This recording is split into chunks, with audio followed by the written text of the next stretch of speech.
Hi, everybody. I'm Dee Lisa. I'm the Dream Doula for Women. And I'm Yemaya Kimmel, and I am a clinical herbalist. Yemaya, tell me more about that. What does Yeah, a clinical herbalist do? so a clinical herbalist, what I do, and what most clinical herbalists I know do, is work one-on-one with people who are looking to use holistic methods such as herbs and lifestyle changes, maybe some nutritional changes to move towards wellness. And the benefit of working one-on-one with an herbalist is, well, other than the obvious, you have someone skilled to sort of hold your hand and help you, is because a lot of these things that people are struggling with health-wise, um, they can come from there's many different reasons why they happen, right?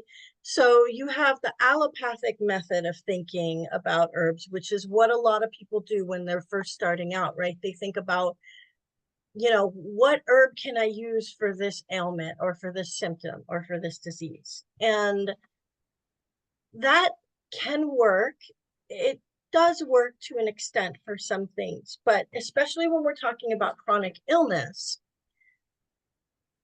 let's say you have three people with diabetes, right? Or with high blood pressure. Each one of those people is going to have a different set of symptoms, and they're probably going to have different pathways as to how they got there.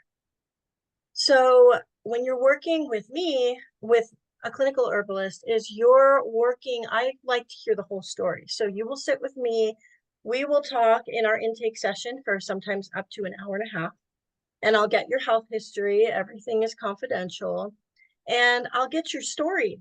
I want to hear, your likes and dislikes. I'll be checking out your constitution.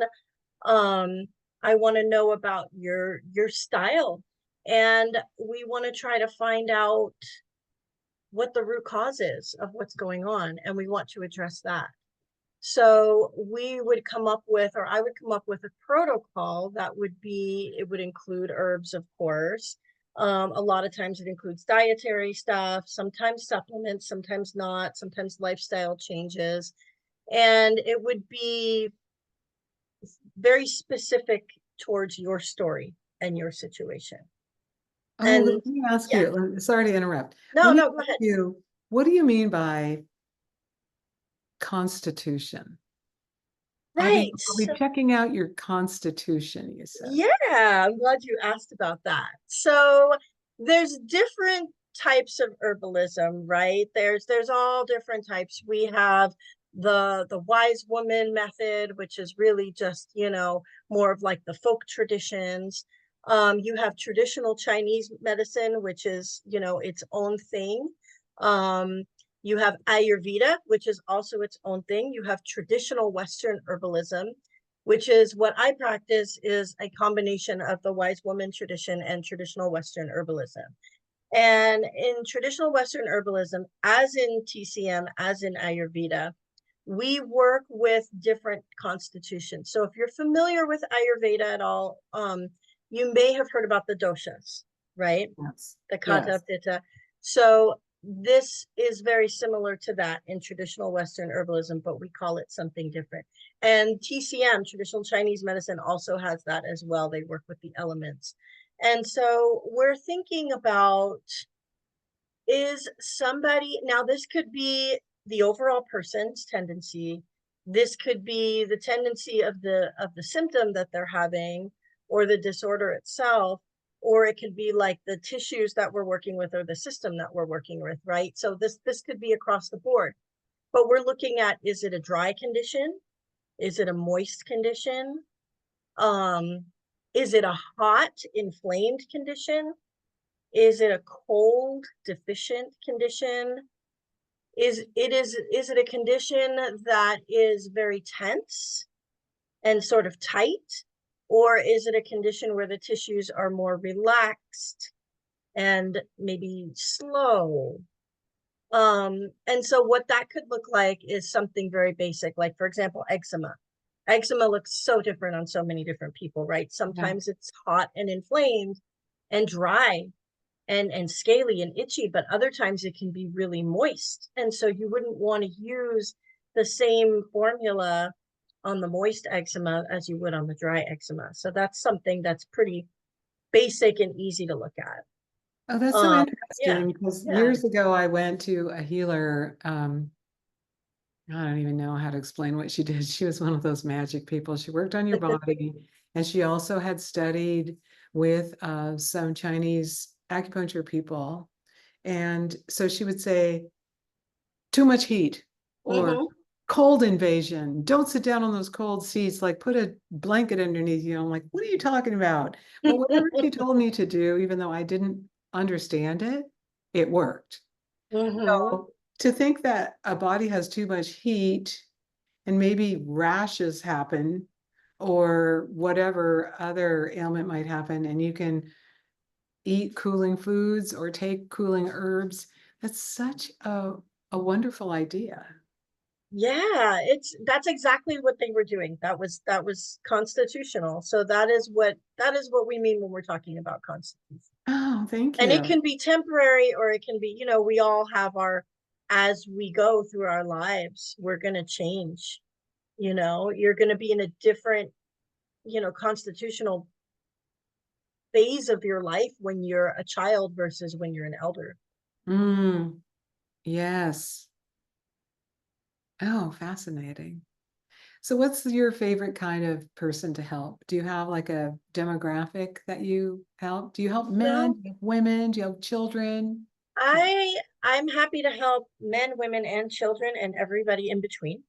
Um, I mainly end up working with women just because that seems to be the majority of the people who come to me. I do see some men, and I do see some, I have seen some children in my practice.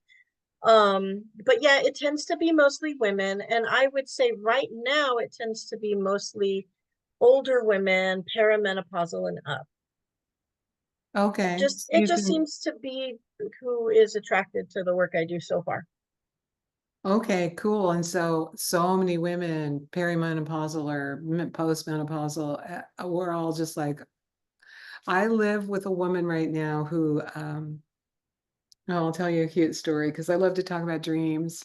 So I'll Mm. segment into, we often will say, did you have any dreams last night? And she'll say, oh my God, I had this dream. She was at a function where she had a baby in her arm and then a little tiny baby that fit in her hand. And in this dream, she kept putting the little tiny baby down and losing it. She's like, oh, where's the little baby? Oh, there it is. And then she'd pick it up and then she'd lose it again. She goes, this baby was so small, it would fit in my pocket. But I kept losing it all night long in this dream. And so I said to her, is there a part of you, a little tiny part of you, that you keep putting away, putting aside, and losing? She's like, oh, yeah. And right after that dream, she started some kind of hormone replacement therapy. And after that, she started online dating for the first time in like 30 years, 25 years. And she said that was it. It was my Mhm. libido.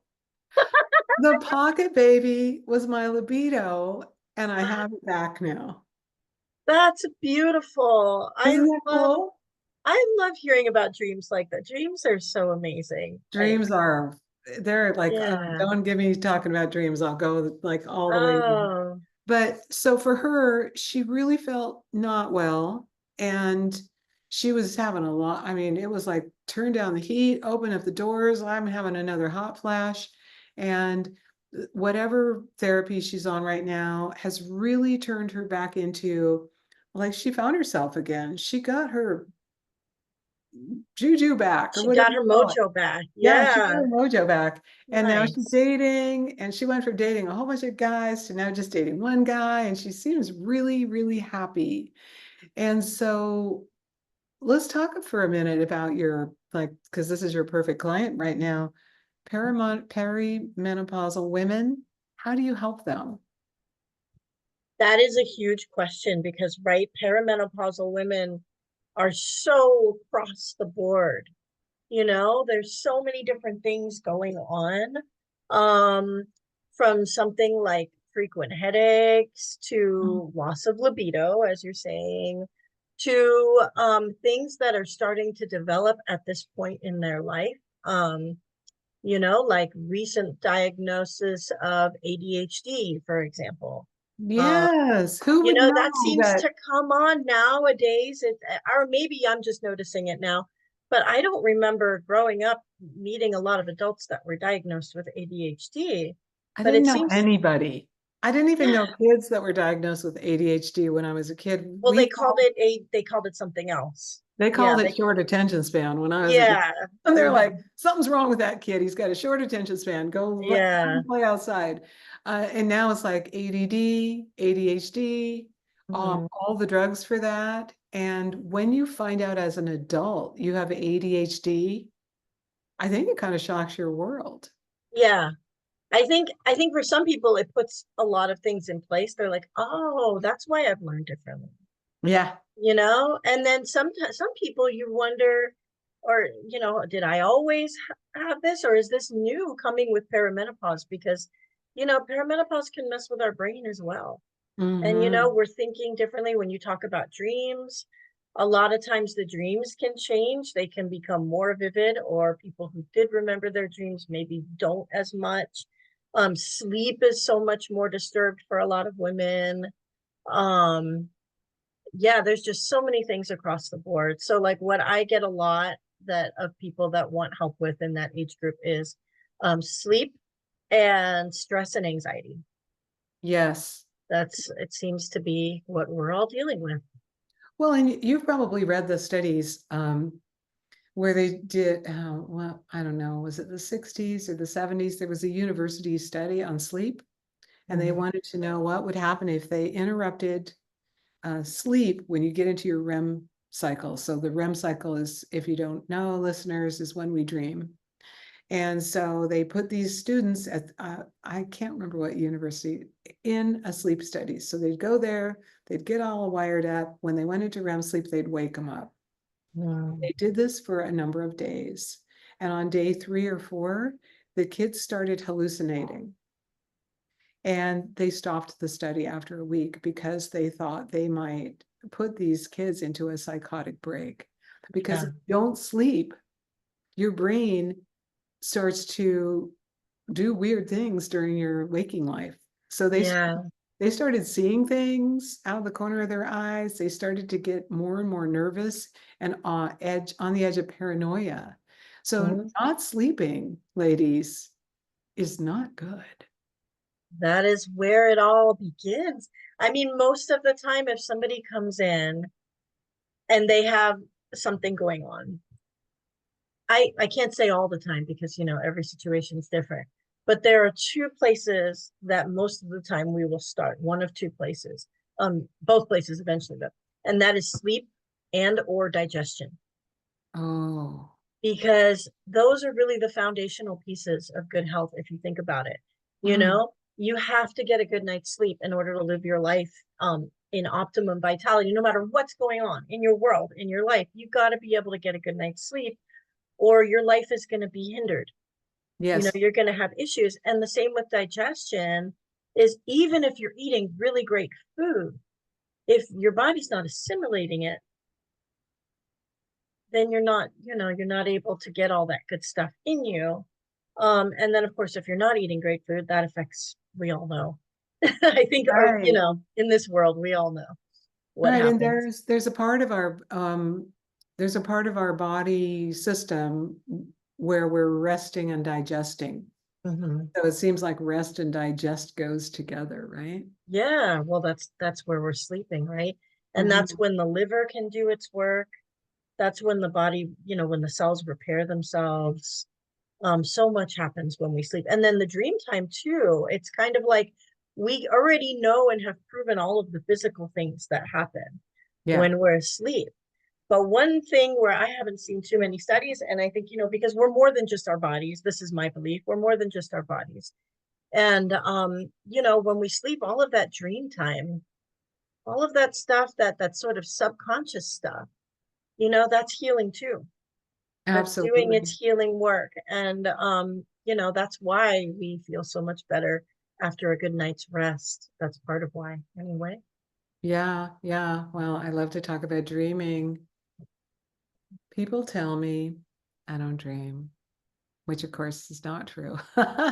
Every one of us, unless we have disrupted sleep, dreams for Mhm. about 2 hours every night. Yeah.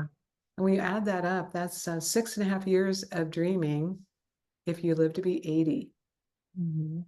That's a lot of time A dreaming. lot of dreaming. And so you have me thinking about, since we're talking about dreaming and we're talking about herbalism, Yeah. I want to share, maybe you are already aware of this, and maybe some of your listeners are already aware of this, but for folks who would like to have better recall with their dreams, there is an herb for that. Oh, tell us more. Yeah, it is called mugwort, Artemisia vulgaris. It also happens to be a fabulous herb for perimenopausal women, for many reasons. But let's stick with just so for dreaming. So this is an herb that has been used. It's one of the oldest herbs that has been recorded, written about, and it was used a lot in magical ceremonies. So it's a ritual herb, but it is also an herb that, people put it in dream pillows. They take it before they go to bed, and it helps you to remember your dreams.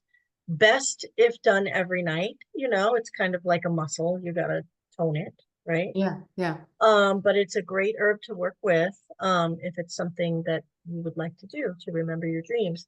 Um, that being said, it can sometimes make your dreams strange. So, again, maybe it's just because it's making them more vivid. So we're recognizing things that seem more strange, or maybe it's actually adding a little bit of strangeness to your dream. Um, it depends on who you're. Are there any I had someone because I collect mugwort in the town I Mhm. live in and make dream pillows. It's a Mhm. little bit bitter to drink as a tea. So sometimes Yeah. people add other herbs in with the tea to make it palatable. Mhm. Know anyone who's allergic to mugwort?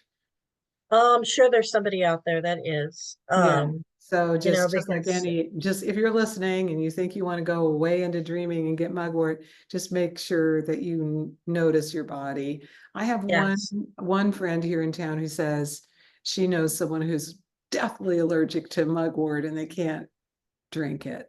But I Yeah, well, don't that's know possible. anyone. I mean, I met people who are allergic to all kinds of herbs that are not Sure. typically allergenic herbs. And mugwort, it is related to wormwood. It's not as strong as wormwood. And some people have issues. So if you have issues with any of the artemisias, I would be careful with mugwort. But, some people, you don't necessarily have to ingest it. You can use the dream pillow. Some people burn it, but still, I think if you're allergic to it, be careful. Yeah, I found someone gave me a wand that was made of mugwort leaves and I tried burning it. It did not smell good. Yeah, no, it doesn't smell like sage, It's not an aromatic herb when it's burning. It's but like, it goes well with something like lavender. So if you burn it with mm, lavender and a little yeah, bit of sage, that's a nice combination. I feel like yeah, they work synergistically that way. yeah. If And it's then just mugwort, ew. Yeah, no, and then the fact that it's a bitter herb, so that that tells you that it's actually, a digestive herb as well. So it Oh, it is helps with acting, digestion. yeah, so the bitters are acting on your liver to help get your gallbladder and your liver and all of that bile and all of your digestive juices going. So don't be afraid of the bitters. A little bit of bitter before a meal is not a bad thing for most people. Unless you have an ulcer, then don't do bitters. Okay, yeah, because then your ulcer's going to be go, Right. what are you doing? I don't Yeah. want this. Wow. Okay, so if a perimenopausal or premenopausal or menopausal woman comes to find you, the first thing they would do is have a conversation with you and you would ask them all these lifestyle questions and take their pulse, find all the 7 pulses. How many are there? There are one, two, three, four, nine, I believe. Nine Um, pulses you can that is feel. not my specialty, the pulse. I'm still learning about tongue and pulse. Oh So yeah, I do it like, freaked me out the first time I yeah, went to my acupuncture doctor and they said, show me your tongue. I'm like, what? Stick your tongue out and then lift it up. I want to see the bottom of your tongue too. I'm like, what? So stick your Mm-hmm. tongue out, and then like one time I went and instead of getting the woman, I got her husband because she was out. She Mm. usually worked on me, and he said with a real angry face, "Did you brush your tongue?" And I said, "No." And then after he left the room, I thought, "Did I? I don't remember, but maybe I did." But he was kind of upset. Oh, because yeah, they don't want you to, He couldn't see drink whatever he had to see. coffee. I don't know. Yeah, or scrape your tongue because Did they you want to brush your see it. tongue? Did you scrape your tongue? Yeah, it's Uh, actually really fascinating, and I have taken some courses on tongue and pulse. mhm. I use the tongue in my practice because I feel like that's easy. You can take a photo of somebody's tongue and then Right. you can go look at it later. You don't have to have everything memorized. Yeah. The pulse is a little bit trickier and I'm still working on that one. So generally we have a conversation. And we talk about health, we talk about, physical, spiritual, emotional health. We just kind of, there's depending on what they're there for, is how the conversation is going to go. Sometimes people will show up for one thing and then after the conversation they realize that they have some other things that they want to work on instead. Sure. So it's interesting to see how it goes. Yeah, yeah, and then after that, we come up with a formula. Really important, I have to get the person on board with whatever protocol recommendations I give them. So I don't inundate them with a long list. I will do that for myself on my master list. I'll come up with all kinds of really cool stuff, but then, you don't want to inundate someone. So I'll give them a list of like maybe 3 to 5 things. And then I'll be like, hey, how do you feel about this? Do these feel like things you can do? And then, maybe they'll be like, yeah, I can't really fit making a tea. Can we do a tincture instead? Or, I really don't want to take that supplement for whatever reason. So once we get to a protocol that, the client and I both agree on, that is when the work starts. And then we figure out a way to get their herbs to them. And we usually will do a follow-up. Sometimes people come in, once a month for a year. Sometimes it's like, once every couple of weeks, 6 or 7 times. It just kind of depends. It depends on the situation and where it's going, what's needed. Right. Well, I remember when I was going through menopause, I counted one day that I had 57 hot flashes. Yeah. And Wow. one of them, I was driving and I worked in an office where I wore a suit to work. So I had this like business clothes under a jacket, under a raincoat, and I'm driving. I'm getting a hot flash. I'm like, okay, roll down the windows. I'm so hot, I think I might throw up. So I have to pull over, rip off my raincoat, rip off my other coat, rip off my suit jacket, and then I'm like, oh my God, now I'm okay. And then drive Mhm. home. And soon after that is when I found my acupuncture doctor in Seattle and told her I couldn't sleep all night. I just woke up covered in sweat. I had like how many hot flashes? 57. Wow. And Yeah. um, the first, maybe the first or second treatment she gave me, I didn't realize how great it was until I woke up in the morning and I realized I had slept through the night. I Hmm. didn't get up and change my wet, sopping clothes and move to the dry side of the bed.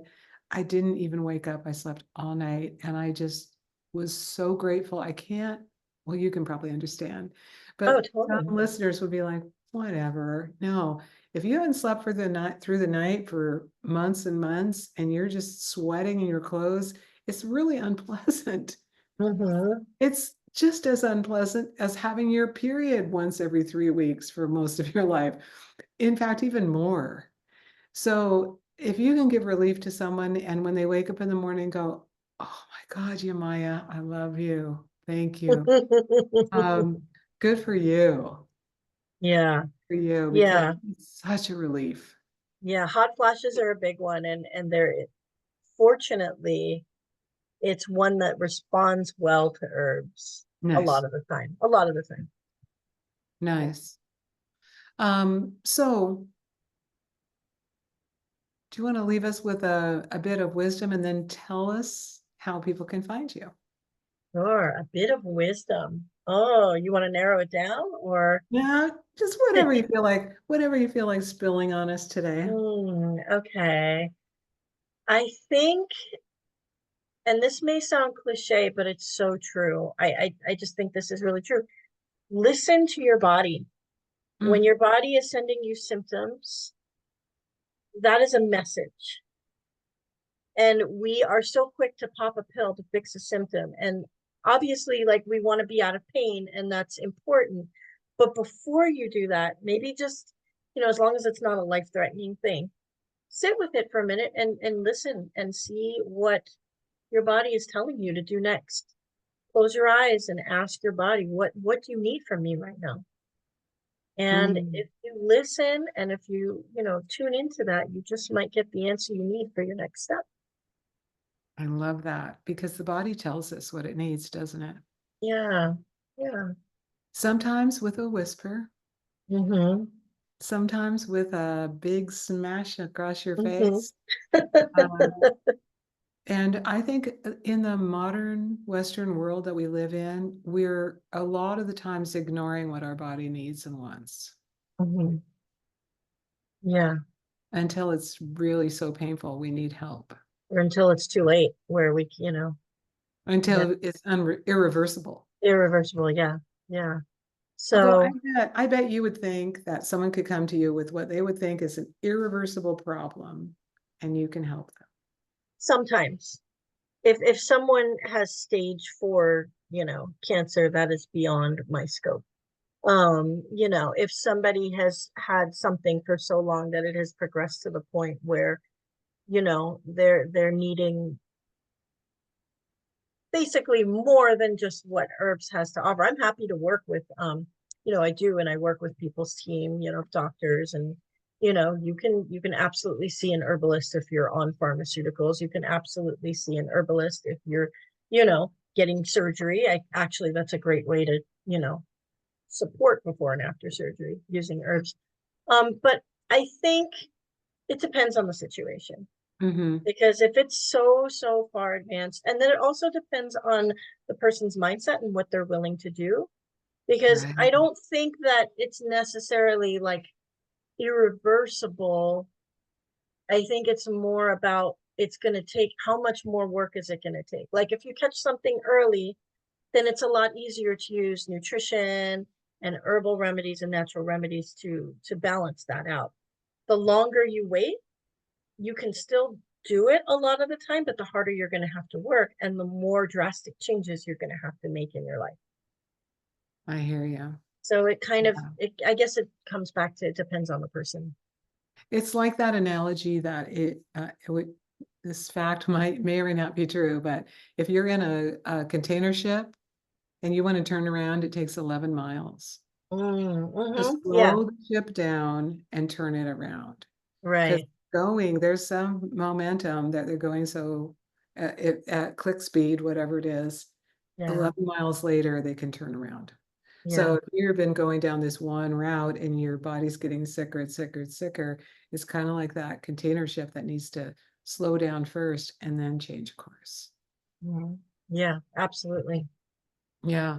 So you see people online and you see people in person. Yes. So if you are based in Humboldt County or you happen to be coming through Humboldt County, I see people at Mending Roots Body Therapies in Eureka. That's 3034 H Street on H and Harris. And that is by appointment only. And I also see people via Zoom. Um, and both of those ways can be booked through my website, which is yemayasapothecary.com. And there is a consultation tab there. And if you click the consultation tab, you can either book an appointment, you can learn about the consultations and how they work. It's a very long page with many details on just how it all comes together and how it works. And it helps you to decide if this is a good fit for you. If you're still not sure if it's a good fit for you, I offer a free 15-minute, sort of discovery call where, we can just talk on the phone and I can, you can tell me a little bit about, you. I can tell you a little bit about what I do, and I can help you to decide whether we're a good fit for each other. And then you can also, if you know you're ready to go, you can also just book an appointment from there. Great, great. So we will put all that info in the show notes for people. So if you're in Humboldt County and you can go through Eureka, you can see her in person. Yeah. Otherwise, you can see her in the virtual world, like what we're doing right now. Mm-hmm. Yeah. It's been lovely to get to know you a little bit more and to have you on the podcast. Thanks, Yemaya. Yeah, thanks so much for having me. This has been a lovely conversation. It's been great.